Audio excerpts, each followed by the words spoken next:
Hello friends, ಕುತ್ತು ಚಾನಲ್ಗೆ ಸ್ವಾಗತ. ನಾನು ಇವತ್ತು ಬೂತಾಯಿ ಪುಳಿಮುಂಚಿ ಅಥವಾ ಸ್ಯಾರಡೈನ್ ಪುಳಿಮುಂಚಿ ಹೇಗೆ ಮಾಡೋದು ಅಂತ ತೋರಿಸ್ತೇನೆ ಕಮ್ಮಿ ಎಣ್ಣೆಯಲ್ಲಿ. ಓಕೆ, ಈಗ ಒಂದು ಬಾಣಲಿಗೆ ಬಿಸಿ ಆಗಲಿಕ್ಕೆ ಇಟ್ಕೊಂಡಿದ್ದೇನೆ. ಇದಕ್ಕೆ 2 ಸ್ಪೂನಷ್ಟು ಎಣ್ಣೆ ಹಾಕ್ಕೊಳ್ತೇನೆ ಬಿಸಿ ಆಗಲಿಕ್ಕೆ. ಎಣ್ಣೆ ಚೆನ್ನಾಗಿ ಕಾಯಲಿ. ಎಣ್ಣೆ ಚೆನ್ನಾಗಿ ಕಾದಿದೆ. ಆದಷ್ಟು ಮೀಡಿಯಮ್ ಅಥವಾ ಸ್ಲೋ ಸಿಮ್ಮಲ್ಲೇ ಹುರ್ಕೊಳ್ಳಿ, ಇಲ್ಲಾಂದರೆ ಸೀದೋಗ್ತದೆ ಸಾಮಾನೆಲ್ಲ. ಇದಕ್ಕೆ ಒಂದು ಅರ್ಧ ಈರುಳ್ಳಿ ಹಾಕ್ಕೊಳ್ತೇನೆ, ಸಣ್ಣಗೆ ಹೆಚ್ಚಿಟ್ಟಂಥ ಅರ್ಧ ಈರುಳ್ಳಿ. ಇದೆಲ್ಲ ಸಾಮಾನುಗಳು ರುಬ್ಲಿಕ್ಕೆ. ಈಗ ಒಂದು 5-6 ಎಸಳು ಬೆಳ್ಳುಳ್ಳಿ ಸಣ್ಣಗೆ ಹೆಚ್ಕೊಂಡಿದ್ದೇನೆ. ಚೆನ್ನಾಗಿ ಫ್ರೈ ಮಾಡ್ಕೊಳ್ತೇನೆ ಇದನ್ನು.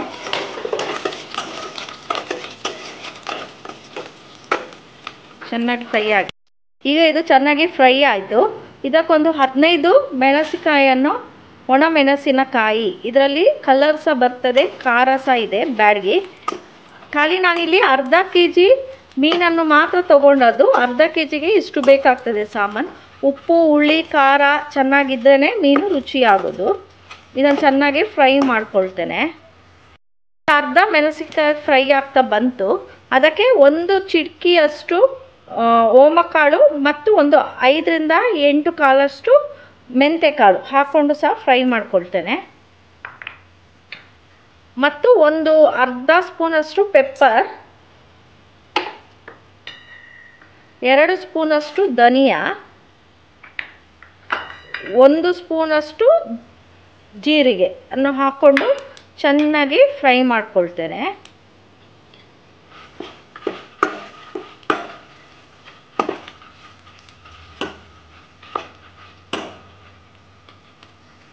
ಇಲ್ಲಿ ನೋಡಿ, ಅರ್ಧ kg ಬೂತಾಯಿ ತೊಗೊಂಡಿದ್ದೇನೆ, ಚಿಕ್ಕ ಚಿಕ್ಕ ಬೂತಾಯಿ. ಇದಕ್ಕೆ ಮಂಗಳೂರು ಸೈಡ್ನಲ್ಲಿ ತರು ಬೂತಾಯಿ ಅಂತಾರೆ. ಇದನ್ನು ಚೆನ್ನಾಗಿ ತೊಳೆದು ಸ್ವಲ್ಪ ಅರಿಶಿನ ಪುಡಿ ಮತ್ತು ಉಪ್ಪಾಕಿ ಬೆರೆಸಿಟ್ಟಿದ್ದೇನೆ. ಅಂದರೆ ಏನೇ ತುಂಬ ಸ್ಮೆಲ್ಲೆಲ್ಲ ಇದ್ದರೆ ಹೋಗ್ತದೆ ಮೀನಿದೆಲ್ಲ.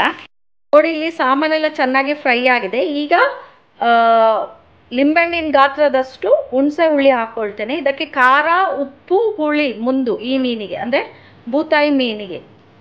ಇದು ಸ್ವಲ್ಪ ಬಿಸಿಗೆ ಹಾಕಿದರೆ ಸಾಫ್ಟ್ ಆಗ್ತದೆ ಹುಣಸೆ ಹಣ್ಣು, ಹಾಗಾಗಿ ಈಗಲೇ ಹಾಕ್ಕೊಳ್ತೇನೆ. ಮತ್ತು ಇದನ್ನು ಸ್ವಲ್ಪ ಅರಿಶಿನ ಹಾಕ್ಕೊಂಡು ಇದನ್ನೆಲ್ಲ ಚೆನ್ನಾಗಿ ರುಬ್ಕೊಳ್ತೇನೆ. ಈಗ ನೋಡಿ, ಇದಕ್ಕೆ ಸ್ವಲ್ಪ ಅರಿಶಿನ ಹಾಕ್ಕೊಳ್ತಾ ಇದ್ದೇನೆ. ಎಲ್ಲ ಚೆನ್ನಾಗಿ ಮಿಕ್ಸ್ ಮಾಡಿ ಸ್ವಲ್ಪ ಸಾಫ್ಟ್ ಆಗೋವರೆಗೂ ಬಿಡ್ತೇನೆ. ಈ ಬಿಸಿಗೆ ಹುಣಸೆ ಹಣ್ಣು ಸ್ವಲ್ಪ ಸಾಫ್ಟ್ ಆಗ್ತದೆ, ರುಬ್ಲಿಕ್ಕೆ ಸಹ ಈಸಿ ಆಗ್ತದೆ. ನೋಡಿ, ಅರ್ಧ ರುಬ್ಬಿ ಆಗಿದೆ, ಅಂದರೆ ಆಲ್ಮೋಸ್ಟ್ ಆಗ್ತಾ ಬಂದಿದೆ. 3/4 ವರ್ಷ ರುಬ್ಬಿ ಆಗಿದೆ, ಸಣ್ಣ ಆಗಿದೆ. ಈಗ ಒಂದು ಅರ್ಧ ಇಂಚಷ್ಟು ಶುಂಠಿ ರುಬ್ಲಿಕ್ಕೆ, ಮತ್ತು 1 ಹಸಿಮೆಣಸಿನಕಾಯಿ ಮತ್ತು 1 ಚಿಕ್ಕ ಟೊಮ್ಯಾಟೊ ಹಾಕ್ಕೊಂಡು ನೈಸಿಗೆ ಮತ್ತೆ ರುಬ್ಕೊಳ್ತೇನೆ. ನೋಡಿ, ಈ ಥರ ಸಣ್ಣಕ್ಕೆ ರುಬ್ಕೊಳ್ಬೇಕು, ತುಂಬ ಸಣ್ಣ ಆಗ್ಬೇಕು. ಮಸಾಲೆಯನ್ನು ಒಂದು ಪಾತ್ರೆಗೆ ಹಾಕ್ಕೊಳ್ತೇವೆ ಮತ್ತು ರುಬ್ಬಿದ ಮಿಕ್ಸಿ ಜಾರಿಗೆ ಸ್ವಲ್ಪ ನೀರು ಹಾಕಿ ಹದ ಮಾಡ್ಕೊಳ್ತೇವೆ. ಎಷ್ಟು ಹದ ಬೇಕು, ದಪ್ಪ. ತುಂಬ ದಪ್ಪನೂ ಇರಬಾರ್ದು, ತುಂಬ ತೆಳುನೂ ಇರಬಾರ್ದು. ದಪ್ಪ ಇದ್ದರೆ ಅದು ಸಹ ಪರವಾಗಿಲ್ಲ, ತುಂಬ ನೀರು ಮಾಡ್ಕೊಳ್ಬೇಡಿ ಮಸಾಲೆಯನ್ನು. ಈಗ ಬೇಕಿದ್ರೆ ಸಹ ನೀರುಳ್ಳಿ, ಟೊಮೆಟೊಯನ್ನು ಸಹ ಹಚ್ಚಿ ಹಾಕ್ಕೊಳ್ಬೋದು ಬೇಕಿದ್ದರೆ. ನಾವು ರುಬ್ಬಲಿಕ್ಕೆ ಹಾಕಿದ್ದೇವಲ್ಲ, ಹಾಗಾಗಿ ನಾನು ತಗೊಳ್ಳೋದಿಲ್ಲ. ರುಚಿಗೆ ತಕ್ಕಷ್ಟು ಉಪ್ಪು ಹಾಕ್ಕೊಳ್ಳಿ. ನೋಡಿ, ಈ ಕನ್ಸಿಸ್ಟೆನ್ಸಿಯಲ್ಲಿ ಇರಬೇಕು ಸಾರು ಯಾವಾಗಲೂ. ಇದು ಇನ್ನೂ ದಪ್ಪ ಆಗ್ತದೆ ಕುದಿಯುವಾಗ. ಸೊ ಉಪ್ಪು ಎಷ್ಟು ಬೇಕು ರುಚಿಗೆ ತಕ್ಕಷ್ಟು ಹಾಕ್ಕೊಳ್ಳಿ. ಇದು ಚೆನ್ನಾಗಿ ಕುದಿ ಬರಬೇಕು. ಸಾರು ಕುದಿಲಿಕ್ಕೆ ಬರುವಾಗ ಕರಿಬೇವು ಹಾಕ್ಕೊಳ್ಳಿ. ಇದು ಸ್ವಲ್ಪ ಸ್ಮೆಲ್ಲು ಮೀನು, ಹಾಗಾಗಿ ಕರಿಬೇವು ಹಾಕಿದರೆ ಅಷ್ಟು ಸ್ಮೆಲ್ ಬರೋದಿಲ್ಲ, ಫ್ಲೇವರ್ ಸಹ ಒಳ್ಳೆದಿರ್ತದೆ. ಸಾರು ಚೆನ್ನಾಗಿ ಕುದೀತಾ ಇದೆ ನೋಡಿ, ಚೆನ್ನಾಗಿ ಕುದೀತಾ ಇದೆ. ಈಗ ಮೀನು ಹಾಕ್ಕೊಳ್ಳಿ. ಸ್ಮೆಲ್ಲು ಸಹ ತುಂಬ ಚೆನ್ನಾಗಿ ಬರ್ತಿದೆ. ನಾನಿಲ್ಲಿ ಅರ್ಧ kg ಮೀನು ತಗೊಂಡಿದ್ದೇನೆ, ಬೂತಾಯಿ ಮೀನು, ಸ್ಯಾರಡೈನ್ ಅಂತ ಹೇಳ್ತಾರೆ ಇಂಗ್ಲೀಷ್ನಲ್ಲಿ. ಈಗ ಹಾಕಿ ಜಸ್ಟ್ ಒಮ್ಮೆ ತಿರುಗಿಸ್ಕೊಳ್ಳಿ ಚಮಚಾಕಿ. ತುಂಬ ತಿರುಗಿಸ್ಲಿಕ್ಕೆ ಹೋಗ್ಬಿಡಿ, ಜಸ್ಟ್ ತಿರುಗಿಸ್ಕೊಂಡು ಮುಚ್ಚಳ ಮುಚ್ಚಿ ಬೇಯಲಿಕ್ಕೆ ಇಡಿ. ಸ್ಲೋನಲ್ಲಿ ಬೇಯಿಸಿ.